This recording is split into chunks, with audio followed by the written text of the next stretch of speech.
meu nome é Sinira Melo Pérez, sou professora de Direito Empresarial e nós vamos dar continuidade ao nosso curso de Direito Falimentar e Recuperacional. Primeiramente, eu gostaria de apresentar as nossas alunas, a Laiane, a Bruna e a Tainara, que estão aqui conosco acompanhando o nosso curso. E gostaria de lembrar que se você quiser mandar uma dúvida, uma sugestão aqui para o nosso e-mail, o e-mail é saberdireito@stf.jus.br. Nós só pedimos para que o aluno identifique o tema da aula e o nome do professor para que a pergunta seja encaminhada e será respondida oportunamente. Muito bem. Na aula passada, nós iniciamos o estudo do direito falimentar e recuperacional. Nós fizemos uma introdução sobre esses temas. Eu tratei com vocês do Decreto-Lei 7661 de 45, que é a chamada antiga Lei de Falências, e de alguns aspectos importantes relacionados à possibilidade de recuperação de sociedades comerciais em crise. Muito bem. Hoje, nós iniciaremos o estudo do processo recuperacional, do processo de recuperação de empresas, sob a égide da Lei nº 11.101, de 2005. Então, o que é importante? Só para a gente relembrar, no Decreto-Lei 7661, nós tínhamos a figura da concordata. A concordata era um instituto previsto na legislação anterior, que tratava da moratória, ou seja, tratava da possibilidade daquele comerciante que estava em crise pedir um prazo ao Poder Judiciário para o cumprimento das suas obrigações. Vamos falar um pouquinho, só rapidamente, como é que funcionava a concordata. Então, nós tínhamos duas espécies de concordata. A chamada concordata preventiva e a concordata suspensiva. A concordata preventiva era aquela requerida pelo devedor antes que a sua falência fosse decretada. Então, o devedor constatava que estava passando por uma crise econômico-financeira e pedia ao juiz a concordata antes que alguém pedisse a sua falência, ou antes que a falência fosse decretada efetivamente. Muito bem. Pedido a concordata preventiva, existiam ali várias formas vários prazos previstos na lei, mas o mais importante, o mais utilizado, era o prazo de 2 anos. Então, o devedor tinha 2 anos para liquidar os seus credores. Importante. Quais credores estavam sujeitos à concordata? Apenas os chamados credores quirografários, que são aqueles credores sem garantia, o fornecedor de matéria-prima, o prestador de serviço. Os demais credores deveriam submeter a ação autônoma para cobrar os seus créditos. Dentro da concordata, nós só admitíamos os credores quirografários. Então, tínhamos a concordata preventiva, que era requerida pelo devedor para evitar a falência. E nós tínhamos ainda a concordata suspensiva, requerida pelo devedor para suspender a falência. Como é que funcionava? O devedor tinha sua falência decretada pelo juiz. Durante o curso desse processo de liquidação, o devedor apresentava em juízo um pedido de concordata suspensiva. Um pedido de concordata suspensiva.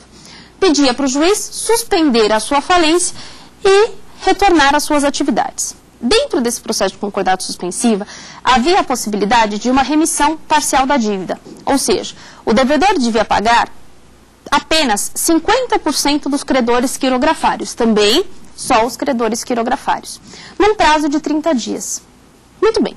Esses dois procedimentos, concordata suspensiva e concordata preventiva, se tornaram inviáveis na prática. Por quê? Os empresários, os comerciantes na época, não conseguiam efetivamente pagar os seus credores nesse prazo. O que gerava a decretação da falência. Ou, às vezes, a prorrogação desse prazo até de forma indefinida. O processo de concordata não era eficaz. Por conta disso, houve uma reformulação total nesse sistema no direito brasileiro. A Lei 11.101 trouxe um novo esquema de recuperação. Primeiro, claro que a Lei 11.101, hoje, ela foi elaborada tendo como base a teoria da empresa. Nós sabemos que antes de 2002, antes da entrada em vigor do novo Código Civil, nós tínhamos no Brasil a chamada teoria dos atos do comércio. Então, como é que funcionava? De acordo com o Código Comercial de 1850, era considerado comerciante aquele que exercia atos de comércio. Existia uma lista de atos considerados comerciais. Se aquela pessoa exercesse um daqueles atos previstos na lista, ela era considerada comerciante. Caso contrário, ela era regida pelo direito civil. Ok? Essa era a distinção da lei antiga. Com o novo Código Civil, com a Lei 11.101, adotou-se no Brasil a chamada teoria da empresa, que vem lá do direito italiano. De acordo com essa teoria, não importa que atividade aquela pessoa exerce. O que importa é que ela exerça uma atividade econômica de forma organizada, ou seja, com uma estrutura mínima, com o objetivo de produzir ou de circular bens e serviços. Esse é o conceito do artigo 966 do Código Civil, quando trata do empresário. Empresário é quem exerce profissionalmente uma atividade econômica organizada para a produção ou circulação de bens e serviços. Com base na teoria da empresa, nós temos a Lei 11.101, que vai regular hoje, não mais a concordata, mas sim a recuperação e a falência do empresário ou da sociedade empresária. Muito bem. Na aula passada, nós lemos no artigo 47 da Lei 11.101 os objetivos da recuperação, os objetivos da recuperação judicial. Na verdade, qual é o objetivo da recuperação dos procedimentos de recuperação de empresa? Os objetivos são preservar a empresa, manter a fonte produtora, manter o emprego dos trabalhadores. A Lei 11.101 está fundada em um princípio maior, que é o princípio da preservação da empresa. Na aula passada, nós estudamos o conceito técnico de empresa e eu até mostrei para vocês a teoria que a Skene trazia sobre os conceitos de empresa. Nós vimos que o conceito técnico de empresa é igual a atividade. O que interessa para nós aqui é a atividade exercida pelo empresário e não especificamente a pessoa do empresário. O legislador vai priorizar a atividade. É a atividade que mantém empregos, é a atividade que gera o recolhimento de tributos, é a atividade que contribui para o bom andamento da economia. Muito bem, por isso a lei prioriza o exercício da atividade. Então esse é o nosso objetivo, manter a atividade em funcionamento. Mesmo que para isso, por exemplo, o empresário perca uma parte do seu patrimônio. Desde que a atividade se mantenha, o objetivo da lei será atingido. Muito bem. Um ponto importante com relação às possibilidades de recuperação é a análise dos procedimentos que o legislador trouxe. Então, na verdade, na Lei 11.101, nós temos dois procedimentos de recuperação de empresas.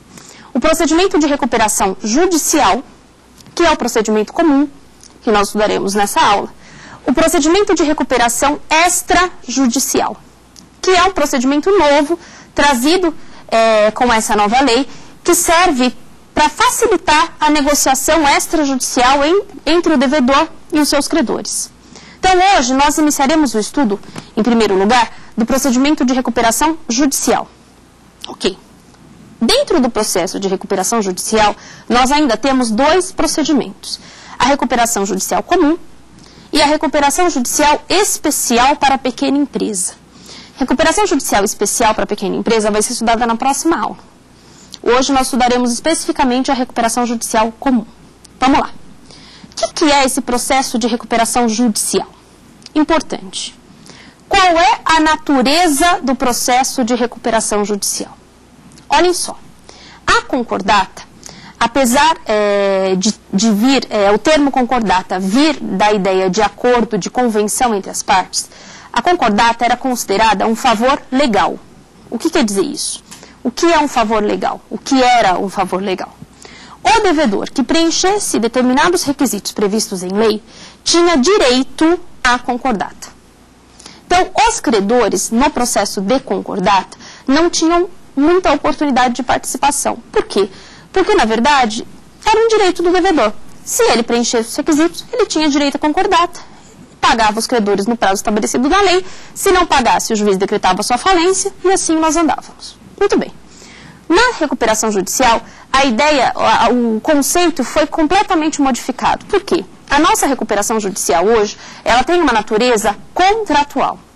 A recuperação judicial nada mais é do que um acordo firmado entre o devedor e os seus credores dentro do Poder Judiciário. Nós veremos que o credor tem uma ampla forma de participação. O credor participa ativamente do processo de recuperação judicial. Uma mudança muito importante em relação à legislação anterior.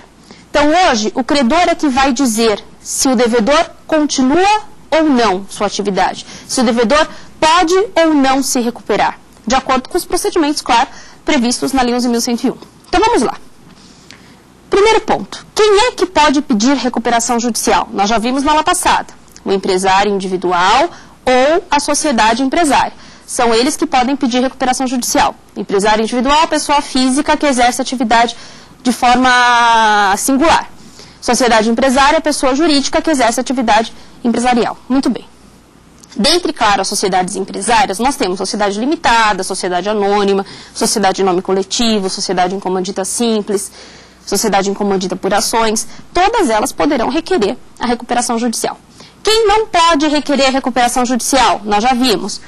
Empresa pública e sociedade de economia mista e todas aquelas outras previstas no inciso 2 do artigo 2º da lei. Instituição financeira pública e privada, sociedade seguradora, cooperativa de crédito, operadora de plano de assistência à saúde, dentre outras previstas aí nesse dispositivo legal. Muito bem. Quem pede recuperação judicial é o próprio devedor. Isso é muito importante. A recuperação judicial é uma medida de iniciativa do devedor. O devedor sabe que está passando por uma crise, entende que tem condições de se recuperar e, por conta disso, apresenta o seu pedido de recuperação judicial. Muito bem. Para que o devedor tenha direito à recuperação judicial, ele deve preencher determinados requisitos previstos no artigo 48 da lei. O artigo 48 da lei trata das condições para o pedido de recuperação judicial. Nós vamos estudá-lo especificamente com a sua leitura. Vamos lá. O que diz o artigo 48? Ele diz o seguinte: poderá requerer recuperação judicial o devedor que, no momento do pedido, exerça regularmente suas atividades há mais de 2 anos e que atenda aos seguintes requisitos cumulativamente. Então, primeiro ponto. Só no caput nós temos 2 pontos importantes. Primeiro, exerça regularmente as suas atividades. Ponto. O que é isso? O empresário, para ter direito à recuperação judicial, deve ser regular. Deve ser um empresário regular, ou seja, devidamente registrado no órgão de registro de empresas, na junta comercial. O empresário irregular, aquele que não tem registro nos órgãos de registro de empresas, não pode requerer recuperação judicial. Esse é o primeiro ponto. Segundo ponto, além de ser registrado, esse registro, essa atividade, deve ter acontecido, deve estar sendo exercida há mais de 2 anos. Então, o artigo 48 caput fala que o empresário tem que exercer regularmente as suas atividades há mais de 2 anos. Por que o legislador estabeleceu esse critério temporal? Por que o legislador entendeu que só tem direito à recuperação os empresários que exercem atividades há mais de 2 anos? Na verdade, existe um estudo no sentido de que a maioria das sociedades empresárias ou dos registros de empresário são finalizados ou são extintos nos 2 primeiros anos de atividade. Os 2 primeiros anos de atividade empresarial são aqueles anos em que aquele momento em que o empresário ainda está verificando se a sua atividade é viável ou não. Se em menos de 2 anos ele já está passando por uma crise, o legislador entendeu que o melhor é que ele se afaste do mercado. O melhor é que ele seja afastado e que para ele o legislador reservou o Instituto da Falência. Então, na verdade, se ele exerce a atividade há mais de 2 anos, ele tem direito à recuperação judicial. Se ele não exerce há mais de 2 anos, ele não tem direito à recuperação judicial. Tá? Se ele está em crise, provavelmente ele terá sua falência decretada. Muito bem. E aí o artigo 48 traz os 4 incisos com os requisitos, com as condições para que se peça a recuperação judicial. Primeira condição, não ser falido e, se o foi, estejam declaradas extintas por sentença transitada em julgado as responsabilidades daí decorrentes. Vamos lá. Olha só. Não ser falido. Se o legislador disse que é condição para o pedido de falência não ser falido, significa que o legislador aboliu por completo a possibilidade de recuperação judicial suspensiva, como havia na concordata. Na concordata, mesmo o comerciante falido podia pedir concordata, podia tentar exercer sua atividade de forma regular novamente, podia tentar superar a crise. Na recuperação judicial não pode. O legislador entendeu que, depois da falência, não há como o devedor se recuperar, a não ser, nós veremos mais para frente, nas próximas aulas, que as suas obrigações sejam declaradas extintas. Aí sim, ele se reabilitou, pode exercer a atividade novamente. Essa é a única situação. Ele não pode, no curso da falência, pedir recuperação judicial, ok? Segundo requisito. Vamos ler o segundo e o terceiro já em conjunto para facilitar aqui o estudo. não ter há menos de 5 anos obtido concessão de recuperação judicial. E 3, não ter há menos de 8 anos obtido concessão de recuperação judicial com base no plano especial de que trata a seção 5 deste capítulo. Então, vamos lá. Não ter há menos de 5 anos obtido concessão de recuperação judicial e não ter há menos de 8 anos obtido concessão de recuperação judicial especial para a pequena empresa. A recuperação judicial não pode ser uma continuidade, não pode ser um hábito do empresário. A recuperação judicial é uma exceção. Por conta disso, o legislador estabeleceu um intervalo mínimo, 5 anos ou 8 anos, se for recuperação especial para a pequena empresa. Se o devedor já pediu recuperação judicial nos últimos 5 anos, ele não terá direito à nova recuperação judicial. A ele, o legislador reservou a falência. Se você está exercendo a sua atividade e em menos de 5 anos você precisou por 2 vezes submeter ao procedimento de recuperação judicial, significa que a sua atividade não é viável. E aí, para você, eu tenho a falência, ok? E o último requisito é não ter sido condenado ou não ter como administrador ou sócio controlador pessoa condenada por qualquer dos crimes previstos nesta lei. Então, na verdade, nós temos aqui a possibilidade daquele que foi condenado por crime falimentar estar fora da falência, fora da recuperação judicial. Então, na verdade, todo aquele que foi condenado por crime falimentar ou toda aquela sociedade que tem sócio ou administrador condenado por crime falimentar não estará sujeito à recuperação judicial, ok? Preenchidas essas condições, são condições que devem ser comprovadas por escrito, por certidões, o devedor pode apresentar o seu pedido em juízo. Importante salientar que o artigo 48, parágrafo único, trata da possibilidade de outras pessoas, além do devedor, apresentarem o pedido de recuperação judicial. Então, o que fala o parágrafo único do artigo 48? A recuperação judicial também poderá ser requerida pelo cônjuge sobrevivente, herdeiros do devedor, inventariante ou sócio remanescente. Então, vamos lá. Primeiro, quando nós falamos em cônjuge sobrevivente ou herdeiros do devedor, nós estamos falando do empresário individual. O empresário individual faleceu, né? Estamos falando do cônjuge herdeiro, herdeiro implica morte. O empresário individual faleceu e deixou a sua atividade empresarial com algumas situações difíceis, né? Devendo, com valores a pagar, mas os herdeiros ou o cônjuge entende que é possível se recuperar, é possível continuar o exercício dessa atividade. O que acontece? Tanto o herdeiro quanto o cônjuge pode apresentar em juízo o pedido de recuperação judicial. A mesma coisa com relação ao sócio remanescente.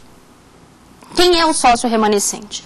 É aquele sócio que quer pedir a recuperação judicial de sociedade, mas não obtém a unanimidade, né? Ou não obtém a concordância dos demais sócios. Nós sabemos que numa sociedade empresária, para que a sociedade peça recuperação judicial, há necessidade de uma deliberação entre os sócios e essa deliberação, esse pedido de recuperação judicial deve ser aprovado nessa deliberação. Por exemplo, o Código Civil, quando fala da sociedade limitada, diz que o pedido de concordata, claro que o Código é de 2002, né? O pedido de concordata, leia-se recuperação judicial, deve ser aprovado por mais da metade do capital social. Então, se uma sociedade quer pedir concordata, mais da metade do capital social tem que aprovar essa decisão. Aprovada a decisão, a sociedade apresenta em juízo o seu pedido. Muito bem.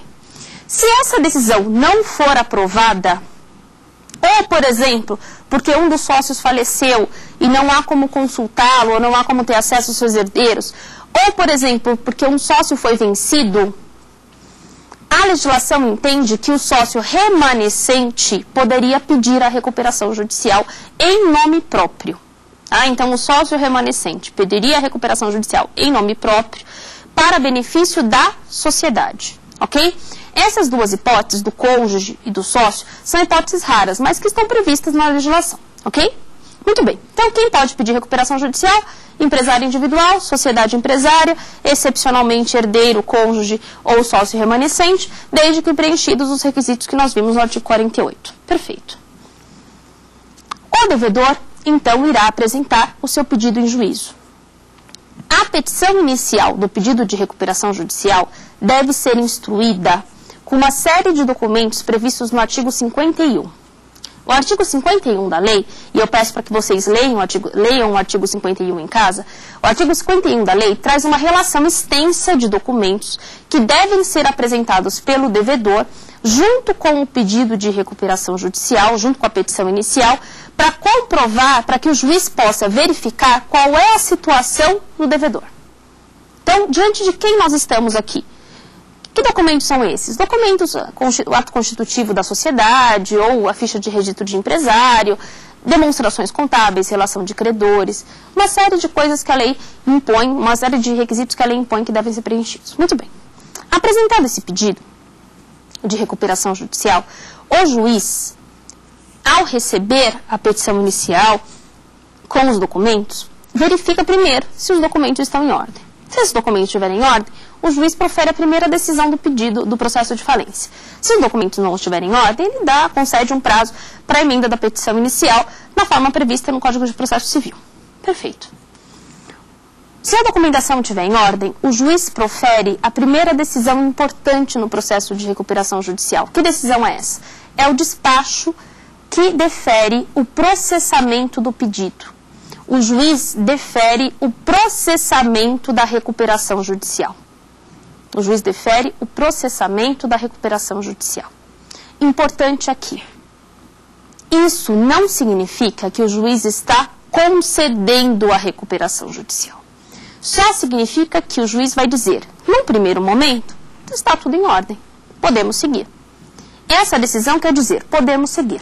Não quer dizer, o devedor está em recuperação, ou o devedor está sujeito à recuperação, ou como o devedor vai pagar os seus credores. Isso não está definido ainda, isso vai ser definido no momento posterior. Então, o primeiro ponto importante é a diferença entre a decisão que defere o processamento e a decisão que concede a recuperação judicial. A decisão que defere o processamento deve ser proferida no início da ação. O juiz recebeu a petição inicial, defere o processamento, se tiver tudo em ordem. A decisão concessiva vai ser proferida no momento posterior. Importante aqui. O juiz, se perceber que a documentação não está em ordem, pode indeferir a petição inicial, na forma prevista no CPC, no Código de Processo Civil. Nessa hipótese, claro que o devedor estará livre para, eventualmente, resolvendo as falhas que foram apontadas, apresentar um novo pedido, ok? Mas nada impede que o juiz indefira essa petição inicial e extinga o processo sem julgamento do mérito. Decrete a extinção do processo sem julgamento do mérito. Ok. Muito bem. Deferido o processamento do pedido, o que o juiz vai fazer agora? Como é que esse processo vai seguir? Importante. A partir do deferimento do processamento, se inicia de verdade toda a sistemática buscando a recuperação do devedor. Então, a partir dessa decisão, várias outras decisões são tomadas. Primeiro, nomeação do administrador judicial. Quem é o administrador judicial? O artigo 52 da lei diz o seguinte: quando o juiz defere o processamento, a primeira coisa que ele tem que fazer é nomear o administrador judicial. Quem é essa pessoa? Quem é o administrador judicial? É uma pessoa de confiança do juiz, de acordo com a lei, preferencialmente um advogado, um contador, um economista, um administrador de empresas ou uma empresa especializada. É alguém que o juiz nomeia para auxiliá-lo no andamento da recuperação judicial. O juiz precisa ser auxiliado. Alguém precisa ajudá-lo a verificar se as atividades do devedor estão sendo exercidas regularmente, a verificar se os credores que estão lá pleiteando a recuperação judicial realmente são credores legítimos, né? A verificar se há alguma fraude. Todo esse trabalho é exercido pelo administrador judicial, ele é um auxiliar do juiz. Claro que ele tem uma remuneração, essa remuneração é paga pelo devedor, ok? O legislador estabelece alguns parâmetros para a fixação da remuneração, o juiz fixa o valor da remuneração e o devedor arca com essa obrigação. Importante salientar aqui que o processo de recuperação judicial é um processo caro, custa caro. Por quê? Porque o devedor tem que arcar com todas as despesas desse processo. Além das custas judiciais, por exemplo, os honorários do administrador judicial. Muito bem. Além de nomear o administrador judicial, o que faz o juiz ainda nessa decisão que defere o processamento da recuperação? O juiz determina a imediata suspensão de todas as ações e execuções movidas contra o devedor. Então, outra providência tomada pelo juiz aqui nessa decisão é suspender todas as ações e execuções movidas contra o devedor. Ok? Como funciona isso? Primeiro, o devedor já está em crise, todo mundo sabe disso, né? Tanto está em crise que pediu a recuperação judicial. Muito bem. Provavelmente, ele tem contra si diversas ações judiciais. Ações de conhecimento, ações de execução, reclamações trabalhistas, execuções fiscais.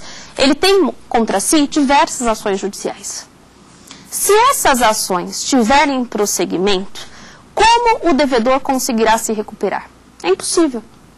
É impossível que o devedor tente a recuperação judicial e, ao mesmo tempo, tenha a sua conta bancária penhorada por um crédito que, eventualmente, esteja sujeito à recuperação judicial. Por conta disso, o que o legislador determinou? Suspende as ações. Então, em todas aquelas ações em que o devedor for réu, serão suspensas. Todas as ações em que o devedor for réu serão suspensas. Claro que essa regra tem exceções. Então, quais são as exceções? Primeiro, ações que versem sobre quantia ilíquida. Vamos pensar assim. Eu sou sócia de uma sociedade empresária e recebo um cliente na minha loja, na minha livraria ou na minha empresa individual, recebo um cliente na minha loja e esse cliente, por um acidente, escorrega lá no meu piso que está molhado e quebra as duas pernas, fica um mês sem trabalhar, aqueles exemplos bem drásticos, né? Muito bem. Perfeito. Claro que essa pessoa, indignada com o fato do chão estar molhado, propõe uma ação de indenização. Eu já estava em crise, a minha sociedade empresária já não ia bem, e eu apresento o pedido de recuperação judicial. Concomitantemente à recuperação judicial, está tramitando lá a ação de indenização movida por aquele consumidor que escorregou no chão da minha loja. Perfeito. Essa ação movida pelo consumidor ainda não foi julgada. Eu não sei ainda se eu terei que indenizá-lo ou quanto será a indenização. Essa ação versa sobre quantia ilíquida. Se a ação versa sobre quantia ilíquida, ela vai ser suspensa por conta da recuperação judicial? Não. Por quê? Porque, na verdade, o devedor precisa, ainda não sabe, de fato, quanto ele deve. Se ele eventualmente vai ser obrigado a indenizar ou não esse consumidor. Por conta disso, o legislador vai dizer, ações que versem sobre quantia ilíquida não serão suspensas. A ação vai continuar tramitando até que se apure o valor devido. Apurado o valor devido, aí sim, aquele credor vai, dentro dos autos da recuperação judicial, pleitear o recebimento do seu crédito. Então, essa é a primeira exceção. Segunda exceção, reclamações trabalhistas. As reclamações trabalhistas também não são suspensas com o deferimento do processamento da recuperação judicial. Por quê? Porque nessa fase inicial, nessa fase de conhecimento da ação trabalhista, não se sabe ainda se o devedor realmente deve para aquele empregado e muito menos qual é o valor devido. Por conta disso, o legislador estabeleceu a reclamação trabalhista continua em andamento. Cuidado, não estamos falando de execução trabalhista, estamos falando de reclamação trabalhista, né? Aquela fase inicial de conhecimento. Nesses dois casos, tanto na ação que versa sobre quantia ilíquida, quanto na reclamação trabalhista, a ação não se suspende, porém, o credor, ou o pretenso credor, poderá requerer ao juízo onde se processa a ação, que oficie o juízo falimentar para que faça a chamada reserva. Né? Então, se houver algum pagamento de indenização, o meu tem que estar lá guardadinho. Então, o juízo onde se processa a execução, onde se processa a reclamação trabalhista, onde se processa a ação de indenização, vai oficiar o juízo recuperacional, aqui o juízo da recuperação judicial, para dizer, olha, a Cinira tem contra si uma reclamação trabalhista proposta por um empregado, que ainda está na fase de conhecimento, e o pretenso crédito desse empregado é de R$10.000. Por favor, faça a reserva. Se eventualmente houver algum pagamento, esse valor deve ser reservado. Então, essa é uma possibilidade prevista pelo legislador para essas situações de quantia líquida, né, ou de reclamação trabalhista. Muito bem. Além dessas duas exceções, nós temos mais uma, a execução fiscal. A execução fiscal nunca se suspende. Por quê? Porque o artigo 187 do Código Tributário Nacional determina que as execuções fiscais, os créditos fiscais estão não estarão sujeitos ao concurso de credores, nem à concordata. Claro que o Código Tributário Nacional é anterior à Lei 11.101, por isso que menciona ainda concordata. Então, o crédito fiscal não está sujeito à concordata. Logo, as execuções fiscais podem ter prosseguimento, normalmente. Muito bem. Tirando essas 3 exceções, né, nós temos a regra de que todas as ações serão suspensas. Porém, na recuperação judicial, existe um prazo máximo de suspensão. O artigo 6º determina que a suspensão nos processos movidos contra o devedor, no âmbito da recuperação judicial, deve acontecer por um prazo máximo de 180 dias. A suspensão acontece por 180 dias. Após esses 180 dias, em regra, essas ações continuariam tramitando. Por que o legislador estabeleceu um prazo de 180 dias? Muito importante isso. Na verdade, se vocês forem observar, com o nosso estudo aqui, nós veremos isso com muita facilidade, os prazos da lei 11.101, no que tange à recuperação judicial, são prazos muito específicos, são prazos muito precisos. Né? O legislador estabeleceu um cronograma de procedimentos que tem como ideia serem concatenados entre si. Então, na verdade, ele vai ter um prazo para apresentar o plano, os credores vão ter um prazo para se manifestar, vai ter um prazo para ser designada a Assembleia, e o legislador entendeu que nesses 180 dias, a forma de pagamento dos credores já estará definida. Por conta disso, as ações se suspendem em 180 dias. Se decorridos os 180 dias ainda não houver definição com relação à forma de pagamento dos credores, em regra, essas ações que foram suspensas poderiam prosseguir. Porém, o Superior Tribunal de Justiça já proferiu diversas decisões dizendo que esse prazo de 180 dias pode ser prorrogado, desde que não haja culpa do devedor ou não haja contribuição do devedor para a demora da aprovação da forma de pagamento. Então, não haja demora ou desídia do devedor com relação à aprovação do plano de recuperação judicial. Se o devedor está contribuindo para o processo, está tudo acontecendo normalmente, mas por uma questão qualquer, o plano ainda não foi aprovado, a partir daqui, então, nós teremos a continuação da suspensão. Essa continuidade das ações não é automática, segundo as decisões proferidas pelo Superior Tribunal de Justiça. Tá? Essa é uma questão controvertida, que tem decisões nos 2 sentidos, mas nos parece que essa é a tendência dos nossos tribunais. Muito bem. Determinada a suspensão, então essa é uma questão que nós já vimos, nós voltamos lá para a decisão que defere o processamento. Muito bem. Quando o juiz defere o processamento da recuperação judicial, se inicia o prazo também para a habilitação de créditos, ok? Os credores se manifestam no processo de recuperação judicial, se apresentando em juízo para dizer, eu sou o credor e eu tenho um crédito a receber. Muito bem. Na petição inicial, o devedor tem que apresentar uma lista de credores, uma relação de credores. Essa relação de credores é apresentada junto com a petição inicial, como eu disse, e discrimina o nome do credor, a origem do seu crédito, o valor e a classificação. Que credor é esse? É um credor trabalhista? É um credor quirografário? O fiscal, lembre, está excluído? É um credor com garantia? Nós já vamos falar mais um pouquinho disso. Essa relação vai ser apresentada. O credor vai verificar se o seu nome está na relação. Se o seu nome não estiver na relação, ele deve realizar a chamada habilitação de crédito. Ele deve se apresentar em juízo para dizer, eu sou o credor. Ou, por exemplo, se o seu nome estiver na relação, mas estiver com alguma divergência, com algum dado irregular, por exemplo, valor errado, classificação errada, o credor, apresenta um pedido de divergência. Vai em juízo e diz, eu sou o credor, porém o meu crédito está com valor errado, ou o meu crédito está com a classificação errada. Esse pedido de habilitação em divergência deve ser apresentado em juízo no prazo de 15 dias. 15 dias contados da publicação dessa decisão que deferiu o processamento. Ok? Muito bem. Também da publicação dessa decisão que defere o processamento, começa a contar um outro prazo, e esse prazo é muito importante.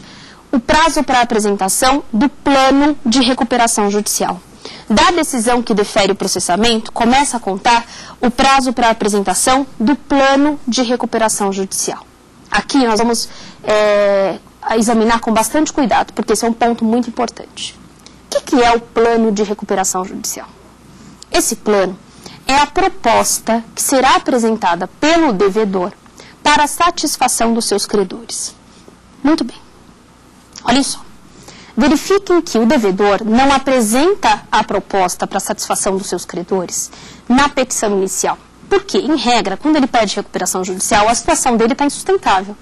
Ele recebe vários cobradores na sua porta, a sua energia já foi cortada, o seu telefone está cortado, ele não sabe mais o que fazer, mas ele tem certeza que a atividade dele é lucrativa, ela tem jeito. Ele imediatamente reúne a documentação necessária e apresenta o pedido. O juiz defere o processamento. Quando o juiz defere o processamento, o devedor respira. Agora sim, eu vou ter um prazo para pensar como eu vou me recuperar. Tá? Tanto é que os tribunais têm entendido, por exemplo, que quando o juiz defere o processamento, quando o juiz, até a juíza, só o próprio ajuizamento do pedido de recuperação judicial já faz com que, por exemplo, energia e telefone possam ser religados. Os tribunais, o Tribunal de Justiça de São Paulo, inclusive, simulou esse entendimento, né, no sentido de que, se foi pedida a recuperação judicial, o credor de energia, o credor de telefonia, não pode mais cortar o fornecimento, a não ser por obrigações futuras. Pelas passadas, não pode mais, porque ele está em recuperação judicial. É como se o juiz dissesse, olha, vamos parar tudo, devedor, respira, vamos tentar resolver aqui a sua questão. Então, ele tem um fôlego para tentar se reerguer. Depois de deferir o processamento, ele ainda vai ter 60 dias para pensar, como eu vou me recuperar? E aí, o legislador estabelece alguns parâmetros. Primeiro, quem são os credores que podem ser incluídos no plano de recuperação judicial? Quais são os créditos sujeitos ao plano de recuperação judicial? O artigo 49 da lei é que trata da questão. O artigo 49 trata dos créditos sujeitos à recuperação judicial. Primeiro, o que diz o artigo 49? Estão sujeitos à recuperação judicial todos os créditos existentes na data do pedido, ainda que não vencidos. Estão sujeitos à recuperação judicial todos os créditos existentes na data do pedido, ainda que não vencidos. Então, o devedor pediu a recuperação judicial dele hoje, todos os créditos que existem hoje estarão incluídos. Essa é a regra. Todos os créditos originados a partir de amanhã não estarão incluídos na recuperação e devem ser pagos normalmente. Então, todos os créditos existentes hoje, ainda que não vencidos. Então, se ontem eu fiz uma compra de matéria-prima e parcelei em 4 vezes, esse crédito está incluído na recuperação judicial, porque ele existe. Ainda não venceu. Ok? Essa é a regra. Claro que essa regra também tem exceções. E quais são os créditos, então, que não estarão sujeitos à recuperação judicial, que não podem ser incluídos no plano de recuperação judicial? Artigo 49, parágrafos 3º e 4º. Parágrafos 3º e 4º. Vamos tentar resumir aí. Quais são os créditos que não estão sujeitos à recuperação judicial? Primeiro, crédito fiscal. Nós já vimos, o próprio CTN determina nesse sentido. Créditos decorrentes de contrato de arrendamento mercantil, de alienação fiduciária, de compra e venda com reserva de domínio e de compra e venda, compromisso de compra e venda de imóvel com cláusula de irretratabilidade e irrevogabilidade. Além desses, os créditos decorrentes de adiantamento de contrato de câmbio. Quem são esses credores excluídos? Na verdade, se nós formos verificar, a maioria desses credores, a maioria desses créditos que foram excluídos, envolvem o direito de propriedade sobre determinado bem. Então, por exemplo, eu celebrei um contrato de arrendamento mercantil, de leasing, sobre uma máquina. E eu celebrei um contrato de alienação fiduciária, dei em garantia um veículo. Eu celebrei um contrato de compra e venda com reserva de domínio, de compromisso de compra e venda de imóvel. Todos esses contratos envolvem o direito de propriedade sobre um determinado bem. Nesses casos, o legislador determinou que esses créditos estão fora da recuperação judicial. Por quê? Porque os seus credores poderão exercer contra o devedor o seu direito de propriedade, ou o seu direito relacionado ao bem, o direito real, que foi eventualmente ali estabelecido. Por conta disso, esses credores estão excluídos. A mesma coisa aconteceu com o contrato de adiantamento de contrato de câmbio, que é o famoso ACC. Ou a instituição financeira adiantou ao devedor um eventual valor que ele teria a receber num contrato de exportação de matéria-prima ou exportação de material. Perfeito. Feito esse adiantamento, se o crédito não for satisfeito, a instituição financeira não se submete ao regime da recuperação judicial. Ok? Esses são excluídos.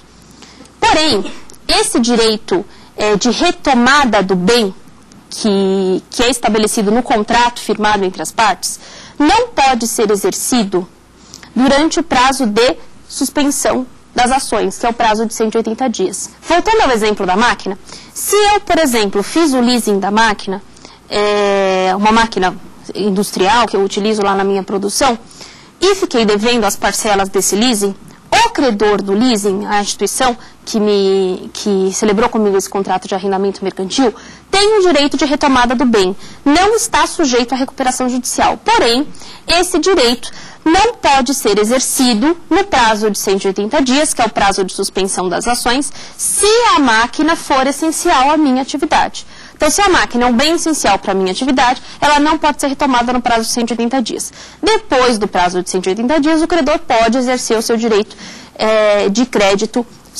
de retomada do bem baseado nesse contrato. Ok? Então, os credores que estarão sujeitos à recuperação judicial, todos, com exceção desses previstos no artigo 49, parágrafo 3º e 4º, que nós acabamos de falar, e os credores fiscais por força do Código Tributário Nacional. Muito bem. O devedor, então, apresentou o seu plano, contemplando o pagamento dos credores previstos na lei. Perfeito. Qual é a proposta que será apresentada? Qual é, efetivamente, a forma de pagamento dos credores? Importante. O artigo 50 da lei estabelece um rol exemplificativo de meios de recuperação judicial. Quais são os meios que o devedor pode utilizar para se recuperar?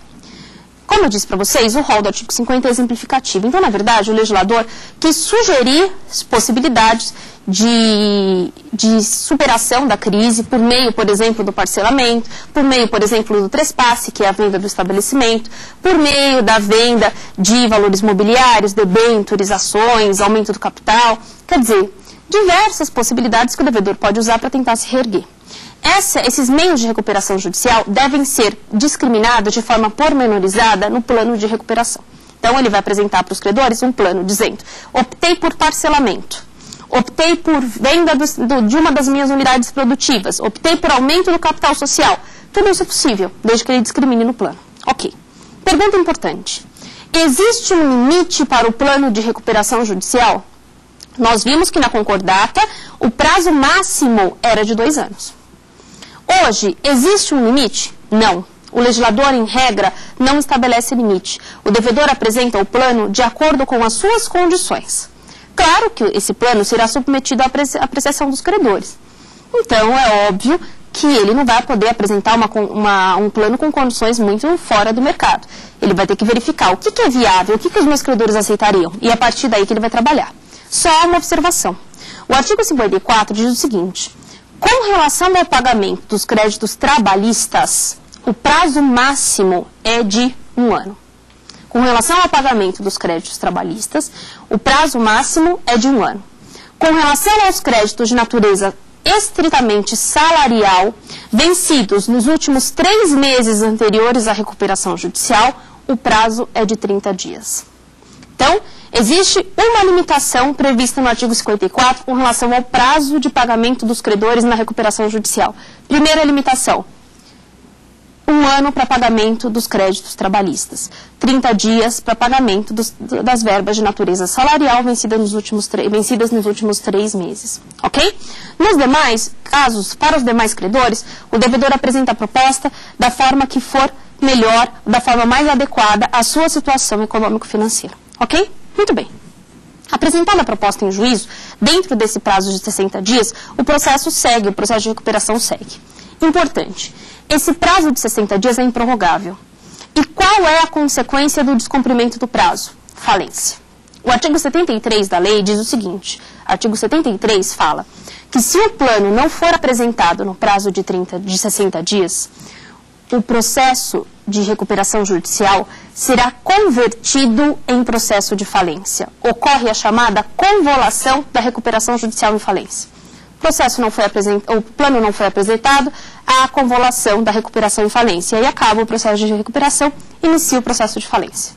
Se o plano for apresentado, o juiz manda publicar um edital aos credores, avisando que, senhores credores, o plano está nos autos, venham consultá-lo.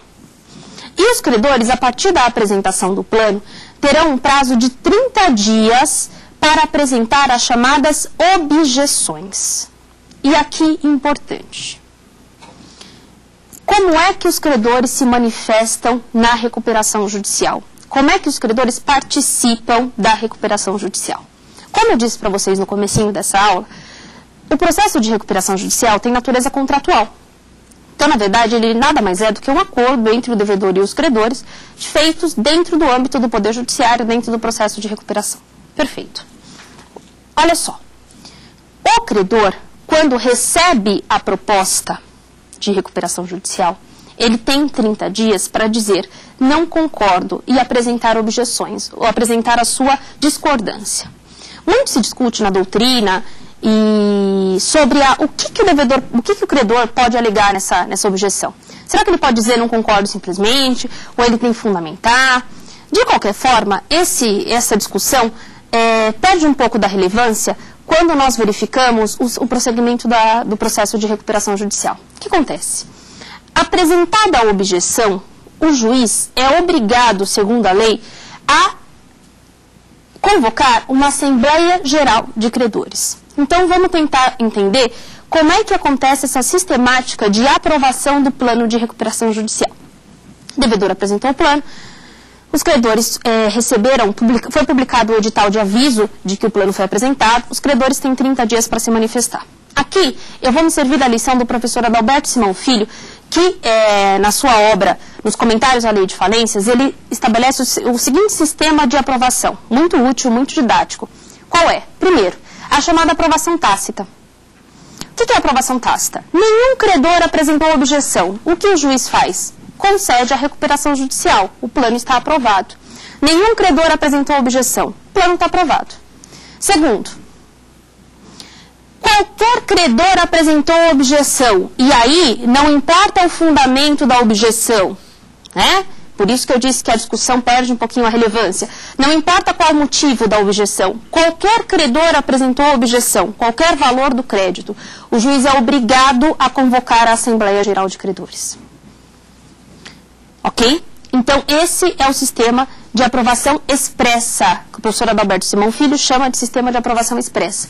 A aprovação do plano vai ser submetida à Assembleia Geral de Credores. O que é essa Assembleia? É uma reunião convocada pelo juiz para que os credores votem o plano de recuperação judicial. Nessa reunião que vai ser convocada, a lei estabelece um quórum mínimo de aprovação. Então, primeiro ponto, os credores serão divididos nessa reunião em 3 classes, ou em 3 grandes grupos. Os credores trabalhistas, os credores com garantia real e os demais credores, que são os credores quirografários, os credores privilegiados e os subordinados. Então, o credor trabalhista todo mundo conhece, né? Aquele empregado. O credor com garantia real é aquele credor de hipoteca, de penhor, de anticrese, né? Aqueles direitos reais de garantia estabelecidos pelo Código Civil. O credor, os outros credores são os credores que não têm garantia, os quirografários, e aqueles credores privilegiados por lei, privilégio geral ou especial, além dos subordinados. Todos eles estão devidamente elencados na Lei 11.101, classificados na Lei 11.101. Perfeito. O juiz, então, convoca a Assembleia Geral de Credores. Claro que aqui a gente vai resumir bem o procedimento, porque tem várias discussões sobre essa questão da Assembleia. O juiz convoca a Assembleia Geral de Credores e submete à aprovação dessa Assembleia. Submete o plano à aprovação dessa Assembleia. Como é que funciona? Credores trabalhistas. Mais da metade dos credores tem que concordar. Por cabeça, conta o número de credores. Tem 100 credores trabalhistas, 51 deles concordaram com o plano está aprovado nessa classe. Credores com garantia real, mais da metade dos credores por cabeça tem que aprovar e mais da metade dos créditos, considerando o valor de cada crédito, também tem que aprovar. Então, a votação é realizada de 2 formas nessa segunda classe, por cabeça e por valor de crédito. A mesma coisa acontece com a terceira classe. Credores com mais da metade dos créditos aprovam e mais da metade dos credores por cabeça aprovam. Ok?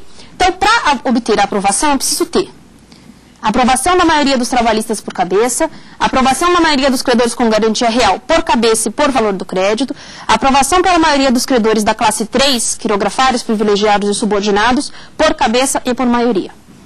Consegui esse quórum, meu plano está aprovado. Ok? Existe um último critério de aprovação que é chamado de quase aprovação. E vem do direito norte-americano e lá ele recebe o nome de Crandall. O que é isso? O devedor, mesmo tendo o plano rejeitado, poderá ter a recuperação judicial concedida se preenchidos os requisitos da lei. Nós vamos verificar aqui. Então, olhem só. O artigo 58 da lei, no seu parágrafo 1º, diz o seguinte. Eu vou ler só o parágrafo 1º para a gente resumir esses requisitos do Crandall, ou esses requisitos da quase aprovação. O juiz poderá conceder a recuperação judicial com base em plano que não obteve aprovação na forma do artigo 45 desta lei, desde que, na mesma Assembleia, tenha obtido de forma cumulativa. Então, olha só. Lá na Assembleia que foi realizada, o devedor não conseguiu obter aprovação, ok? Aquele quórum que nós vimos aqui, que está previsto no artigo 45 da lei, não foi obtido. Porém, o devedor obteve, na mesma Assembleia, o voto favorável de credores que representem mais da metade do valor de todos os créditos presentes à Assembleia. Então, todos os credores presentes à Assembleia, sem aquela diferenciação por classe, mais da metade do valor aprovou o plano. Perfeito. 2. A aprovação de duas das classes de credores, nos termos do artigo 45 desta lei, ou caso haja somente duas classes, a aprovação de pelo menos uma delas. Das 3 classes que foram submetidas à votação, 2 delas aprovaram. Perfeito, está preenchido o segundo requisito. Terceiro requisito. Na classe que houver rejeitado, ou seja, aquela terceira classe lá que foi a dissidente, o voto favorável é de mais de 1/3 dos credores, tanto por cabeça quanto por valor de crédito. Ok? Então, na verdade, eu vou verificar preenchimento de 3 requisitos. Primeiro, o voto favorável de mais da metade de todos os credores, computados pelo valor do crédito. Segundo, o voto favorável em pelo menos 2 classes das 3. Na classe que rejeitou, pelo menos mais de 1/3 dos credores aprovaram o plano, na forma do artigo 45. Ok? Essa é a forma chamada de quase aprovação ou de aprovação tácita. Muito bem. Aprovado o plano de recuperação judicial, inicia-se uma nova fase, que é a fase da concessão e execução do plano de recuperação judicial, que será abordada na próxima aula. Rejeitado o plano de recuperação judicial, inicia-se a fase falimentar, porque o juiz é obrigado a decretar a falência. O que nós podemos concluir disso, gente? O que nós podemos concluir? O juiz não participa intensamente do processo de falência. Quem decide, do processo de recuperação judicial. O juiz não participa intensamente do processo de recuperação judicial. Quem decide se há ou não recuperação judicial é a coletividade dos credores, ok? Nós paramos por aqui hoje e vamos verificar se as meninas aqui têm algumas perguntas para nós. Quem pode pedir recuperação judicial? O empresário e a sociedade empresária. Excepcionalmente, o herdeiro, o cônjuge ou o inventariante do empresário individual falecido ou o sócio remanescente, ok? Mais alguma pergunta? Professora, quais são os procedimentos previstos na legislação vigente?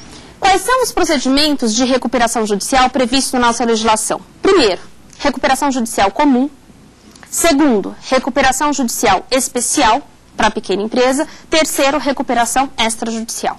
Nós vamos agora para o resumo da nossa aula. O que nós estudamos hoje? Primeiro, estudamos os procedimentos de recuperação judicial previstos na Lei 11.101, estudamos os objetivos da recuperação judicial, quem pode pedir recuperação judicial, quais são as condições desse pedido, quais são os documentos que devem ser apresentados na petição inicial, anexados à petição inicial, que estão previstos lá no artigo 51.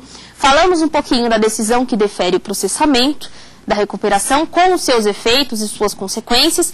E, por fim, falamos do plano de recuperação judicial e da forma de aprovação desse plano, ok?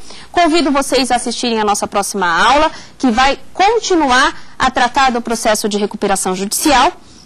Lembrando que, quem tiver dúvida, mande e-mail para saberdireito@stf.jus.br. Não esqueça de identificar o tema da aula e o professor. E quem quiser rever essa aula, basta acessar www.youtube.com/saberdireitoaula. Até a próxima aula.